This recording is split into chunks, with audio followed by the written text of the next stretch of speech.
Swayam Prabha. Digital India. Educated India.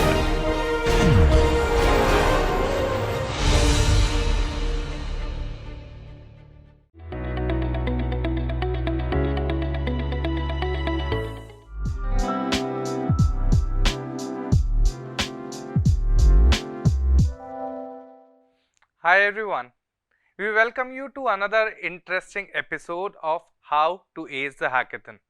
I, Arindam, on behalf of entire Innovation Cell and Smart India Hackathon implementation team, welcome you to this interesting talk session with one of our SIH alumni and the winner of SIH 2022 edition.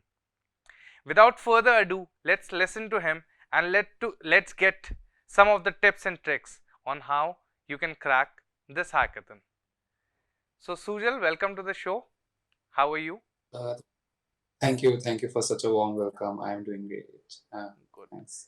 Good to see you after 2022 edition. First of all, how the life has changed after being a winner of Smart India Hackathon.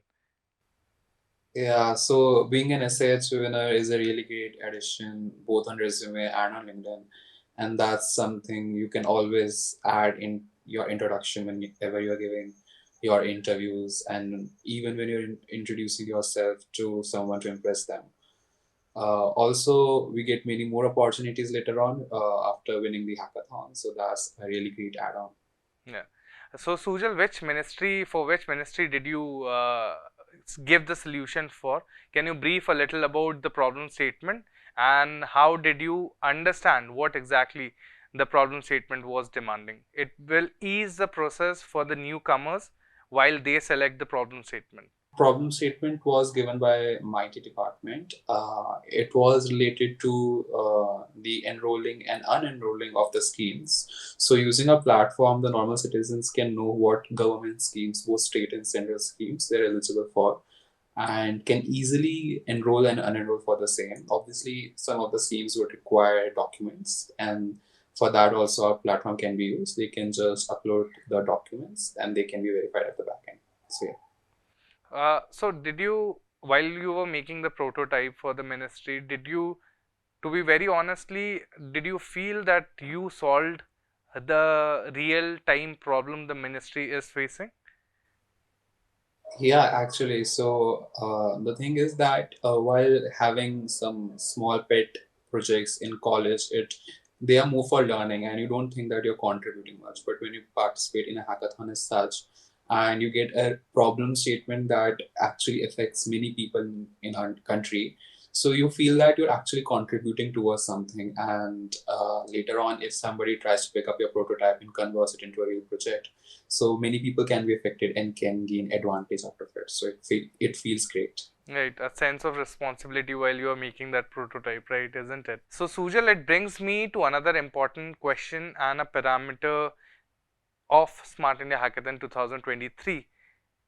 While you were preparing your team or you were formulating your team, what were the key characteristics and the features that you made sure that your team members should have while they are being a part of your team?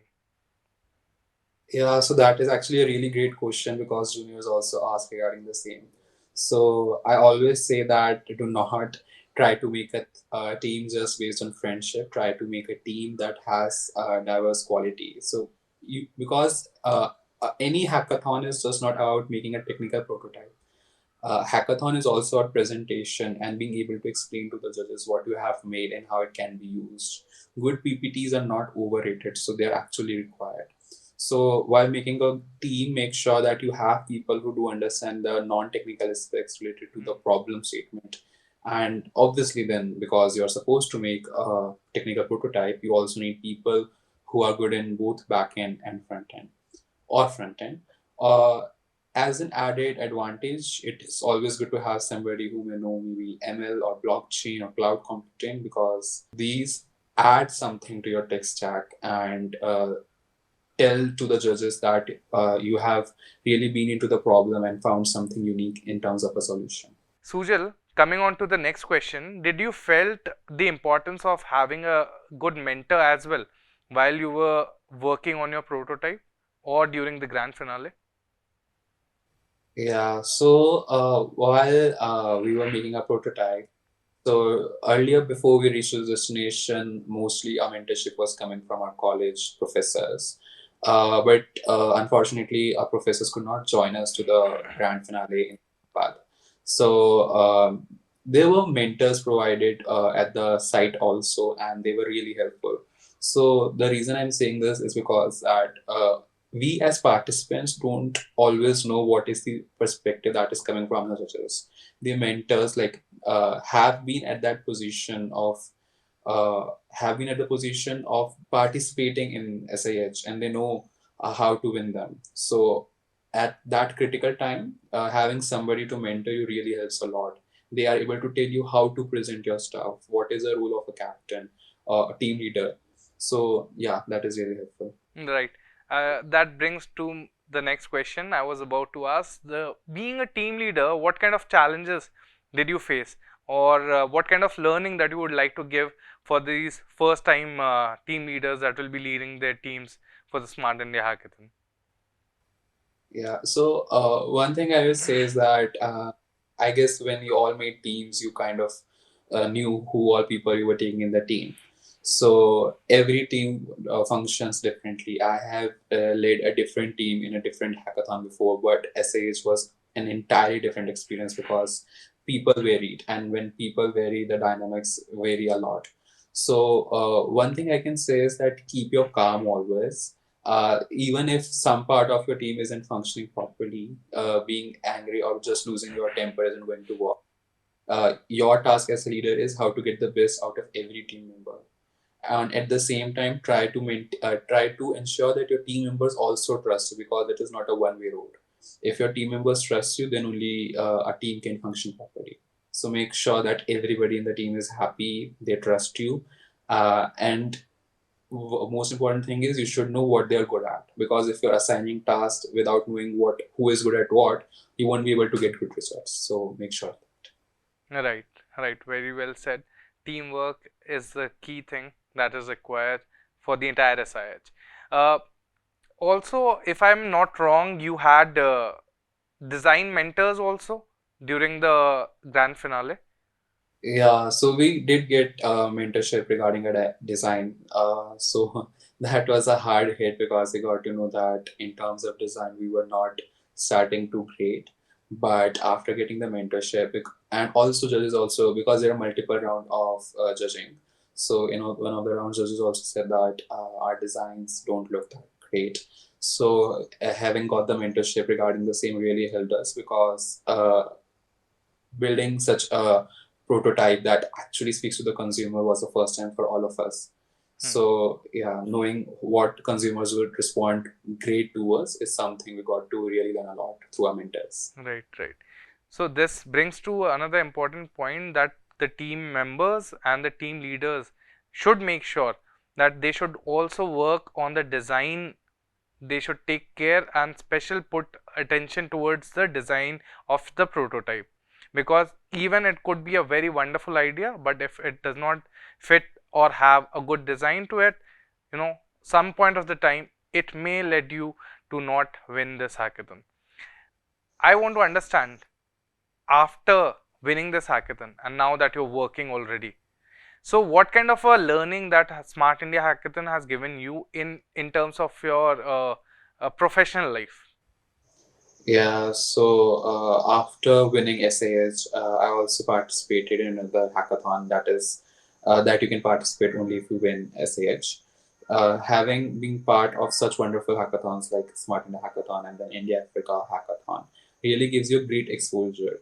For I would say more than technical part, it improves your people skills, and those are really required in any work environment, because technical skills can be learned from YouTube and other platforms also. But knowing how to interact with people and how to really work in a team, that is a skill you can acquire only with practice and exposure.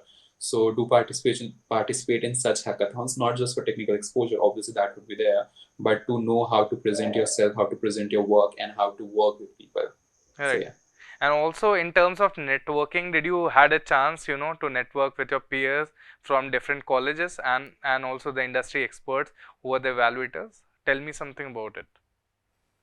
Yeah, so I think that during Smart India Hackathon, I was a little bit in my shell. So I was more involved in the hackathon prototype and such. But during the next hackathon, that is in India Africa Hackathon, I took a pledge in a way that I would get out of my shell and would network with everyone.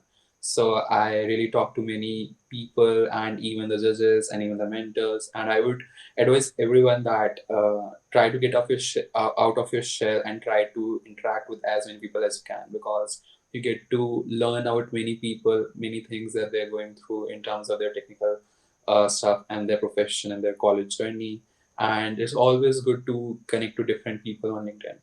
And your judges and your mentors have great technical knowledge. So getting to know someone like them and connecting with them on LinkedIn is really helpful. Right, right, wonderful. Sujal, tell me or tell the audience a little bit about the post experience, that Smart India Hackathon. After winning, what kind of opportunities does the ministry provides you?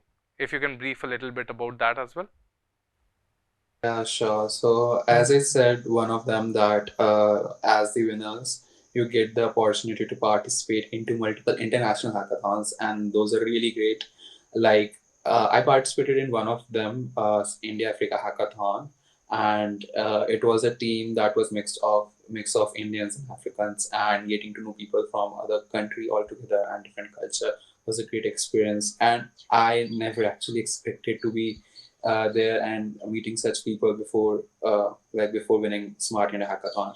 There are more hackathons which I couldn't participate, unfortunately, because of some commitments. But I would recommend that if you win and if you get the opportunity to participate in international hackathons, do fill out the forms. Don't be lazy about them. Also, ministry provide emails you, further approaches you, because if your prototype has the potential of winning a hackathon, then it can also has the potential of turning into something really great. Again, our team was a little busy with the placements and then with the corporate life and interns, so we couldn't pursue that. But if you get the opportunity to pursue it, it would be a great addition to your resume and LinkedIn. Not just limited to your resume, but of course to your contribution towards nation building as well. It gives you a sense of accomplishment, that you are actually working or helping such a big ministry in developing a prototype and actually implementing it on the real time scenario. So that's a really great achievement that one can have. Sujal, I would like to conclude by understanding or letting you speak about a couple of tricks and tips, because most of the participants who are watching us live right now would be more interested in cutting the story short and understanding, if you want to win the hackathon, what would be the tips and tricks, few master tricks from your side to crack this hackathon. Sure. So one most important thing that we kind of touched in the interview already, but I would like to reiterate, is that UI matters a lot, because if your users aren't being able to interact with the website, then it is not much of any use.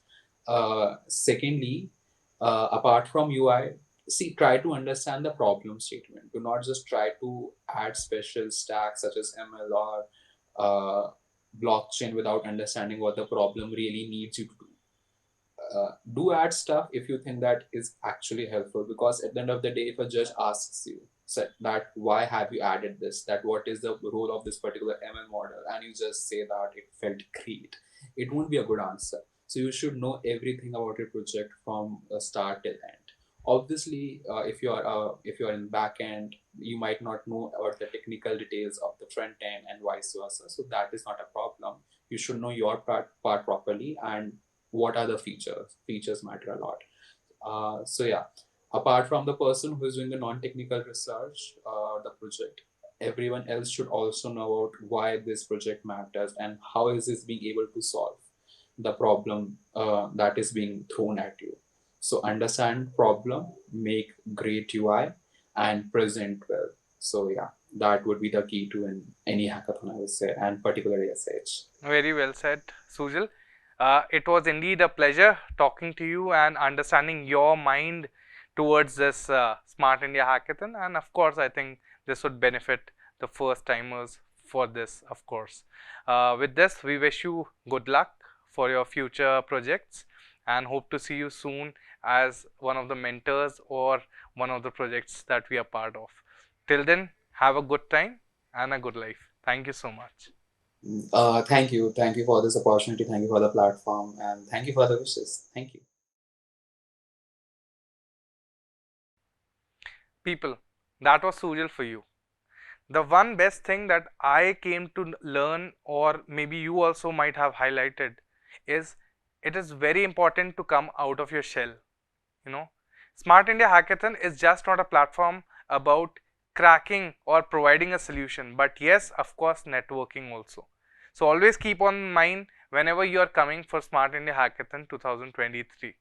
With this, we take a leave and we promise you to come up with such more interesting videos soon. Till then, have a great day and a good life. See you.